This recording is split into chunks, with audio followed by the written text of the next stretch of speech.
বিহারের নবান্নের মুখ্যমন্ত্রী নীতিশ কুমারকে পরাজিত করে সেখানে লালু প্রসাদ যাদবের ছেলে তেজস্বী যাদব তিনি কুর্সিতে বসবেন এবং সেইভাবেই মহাগঠবন্ধনে প্রচার হয়েছিল।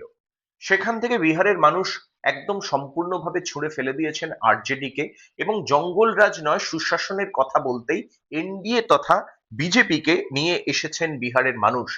এবং বিহারে আরজেডি বা লালু যাদবের দলের এই ভরাডুবির পরেই কিন্তু তার সংসারে লালু প্রসাদ যাদবের পরিবারের মধ্যে ভাঙন সেটা কিন্তু সামনে চলে এসেছে তার 24 ঘন্টার মধ্যে।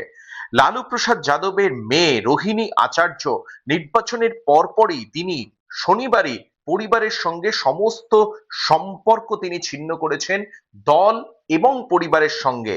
এবং তারপরে সেখানেই শেষ হয়নি, রবিবার আরো তীব্র হলো কিন্তু লালু প্রসাদ যাদবের পরিবারের ভাঙন। এখনো পর্যন্ত আমরা যেটা জানতে পাচ্ছি, আজকে রবিবার লালু প্রসাদের আরো 3 মেয়ে রাজলক্ষ্মী, রাগিনী এবং চান্দা পাটনার বাড়ি ছেড়েছেন সন্তানদের সঙ্গে নিয়ে। তারা দিল্লি চলে গিয়েছেন। আর এর থেকে পরিষ্কার, বিহারের সবচেয়ে বিখ্যাত রাজনৈতিক পরিবারে বিহারের যে নির্বাচন হয়েছে সেখানে যেরকম ভাবে ভরাডুবি হয়েছে, এবার পরিবারের মধ্যেও ভরাডুবি লালু প্রসাদ যাদবের পরিবারে। যে ঘটনাটা আমরা বেশ কিছুদিন ধরেই দেখছি, লালু প্রসাদ যাদবের পরিবারে ফাটল কিন্তু রয়েছে, ফাটল ধরেছে। কয়েক মাস আগে থেকেই রোহিণীর সঙ্গে দল এবং পরিবারের ফাটল যথেষ্টই চওড়া হচ্ছিল। নিজের বাবা, নিজের ভাই তেজস্বী যাদব সহ এক্স হ্যান্ডেলকে আনফলো করে দিয়েছিলেন লালু কন্যা। পাশাপাশি পরিবারের দিকে তিনি ছুড়ে দিয়েছিলেন কটাক্ষ। এখনো পর্যন্ত আমরা যে চিত্রটা দেখতে পাচ্ছি যে বিহারে যখন লালু প্রসাদের দল, লালু প্রসাদের নিজের তৈরি দল আরজেডি, সেটা যখন সম্পূর্ণভাবে মাত্র 25টি আসনের মধ্যেই সীমাবদ্ধ হলো, বিহারের মানুষ ক্ষমতার অলিন্দে লালু প্রসাদ যাদব বা আরজেডি কে দেখতে চান না, সেই হিসেব যখন স্পষ্ট হলো, সেই সময় কিন্তু একের পর এক পরিবারের মধ্যে ভাঙন কিন্তু অব্যাহত।